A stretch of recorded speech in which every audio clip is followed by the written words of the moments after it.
Hello again, Chris Lee and Chase Robinson of Southeastern 16 here to preview Tennessee's road trip to Nashville to face Vanderbilt in a rivalry game. You may catch that at 11 Central on ABC. BetOnline as of Monday morning favors the Vols by 11 with an over-under of 49, making for an implied final score of the neighborhood of Tennessee 31, Vanderbilt 19. My computer model favors Tennessee by about a dozen. Commodores, coming off a bye week, went to LSU, came up just short in Baton Rouge, Tennessee. As expected, blew out UTEP. Now making for a rivalry game, Chase, I think that's a lot more interesting than we would have ever dreamed before the season. Yeah, I mean, and I love to see it. You love to see rivalry games with some stories behind it, and this one does. This is much different than we would have ever thought, and I think that's good for the sport. That's good for this rivalry game, and Vanderbilt has a chance to make it interesting, and I'm interested to see this one in Nashville. Let's break it down, starting with Tennessee's offense against Vanderbilt's defense. The Vols average 37.4 points a game on a league-high 74 offensive snaps on average. Tennessee, of course, we know, wants to play fast, which is exactly the opposite of what Vanderbilt will do. Vols turn it over 1.6% of the time. They average 5.5 yards per rushing play. They run it 58% of the time, 7 yards even per passing play. They get sacked at a 7.6% rate. Vanderbilt's defense, here are the numbers. They average just 61 snaps a game. I think that's the lowest number in the league outside Kentucky, and it is, as I check the facts here. Vanderbilt turns it over or forces turnovers at a 1.8% rate.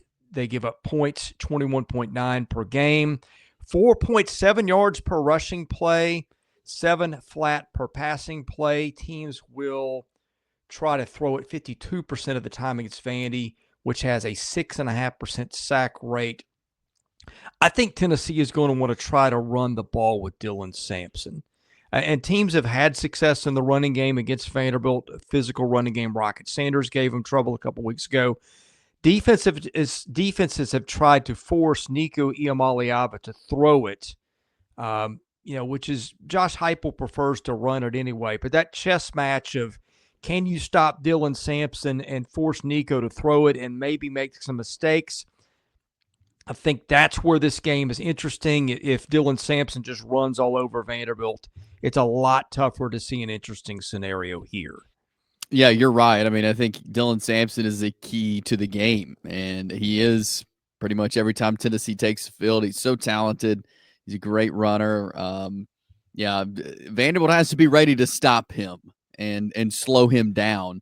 Even if they can't stop him, they need to slow him down big time. I just haven't seen anybody do that. So I think he is a huge key to this game for Tennessee. If they can get him rolling and get him running, if they can take what South Carolina did and run the ball a lot on Vanderbilt, if Tennessee kind of takes that and does it again on Saturday, it could be a uninteresting game, because I think if Vanderbilt can't stop the run, it's going to be a long day for them. At times they have, though. I thought Vanderbilt's defense has looked good at times.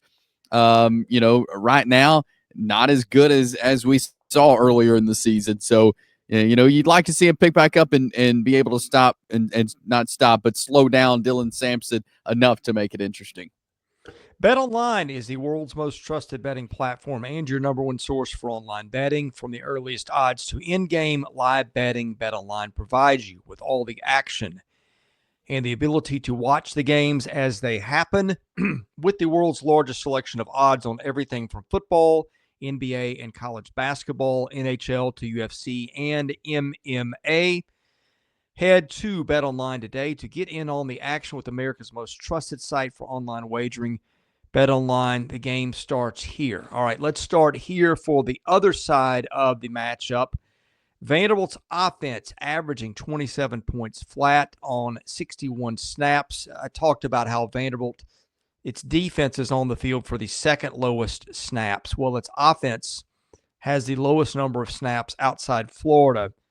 121 total plays on average when Vanderbilt plays. Keep that in mind because in an average Tennessee game, the number of snaps is closer to 140. So that's a massive difference in tempo. Yeah.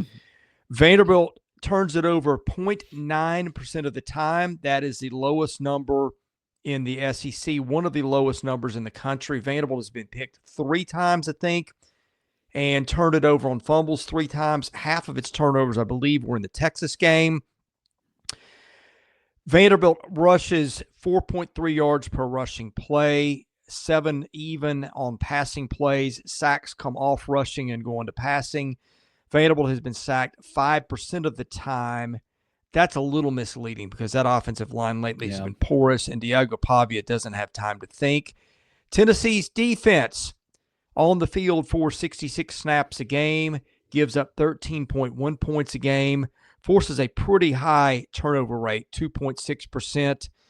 Teams have an even 50-50 split rushing and passing. Yards per rushing play against the Vols, 3.5. The passing number I've got here is wrong, but I think Tennessee's secondary is, relatively speaking, the weakness of the team if you can get off a pass. They've got James Pierce and those guys up front. Yeah. I think the number's 5.2 per passing play. So there's that. Sacks, 7.3% of the time. That's probably a little less than we would have thought, but Tennessee can get to the passer with the guys it's got up front. Look, when you're playing Vanderbilt, you don't want Diego Pavia to beat you. The running back position has not given them a lot of offense. It's been on Pavia to generate plays. He can bust some big plays in the passing game. I think where you try to attack Tennessee is in the secondary. You've seen Georgia have some success with that, but I think the difficulty is going to be just getting off pass plays, given how poor Vanderbilt's line has been lately and how gifted Tennessee's front 3 or 4 are. We've been talking about them all season. Tennessee's defense, especially that defensive front, very talented. They're strong. They cause havoc. They put a lot of pressure on you. I like Tennessee's defense as a whole. I think they've done a great job this year. And even when the offense has been slow to start games or not scored in the first half or whatever it is, the defense keeps them in games. And I think that is a huge thing for Tennessee going into a game like this. Obviously, Vanderbilt does have big play potential. We've seen that from them. Diego Pavia, if he gets rolling, he's rolling. He can be tough to stop. But I trust Tennessee's defense so much just because of really history of the season, what they've done. And I really like those guys. If Tennessee can make a run, it's going to be because their defense remains solid like they have been.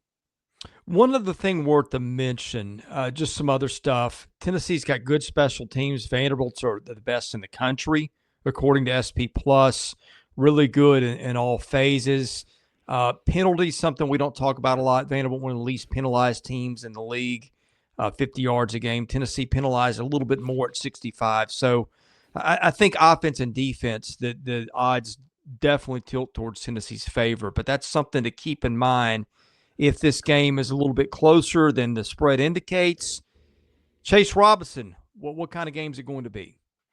A few weeks ago, I would have said I may lean toward the home team. I think Tennessee gets the win. I think Vanderbilt can make it interesting at times. I just don't feel like they're running off that magic they had beginning to middle of the season. Yeah, I think Tennessee's defense is just too strong. I don't see Vanderbilt being able to get much on them, so I'll take Tennessee winning on the road in Nashville. Yeah, Vanderbilt's a team that's hung in there time and time again. It's only been beaten by double digits once. Of course, we know the upset of Alabama and all that.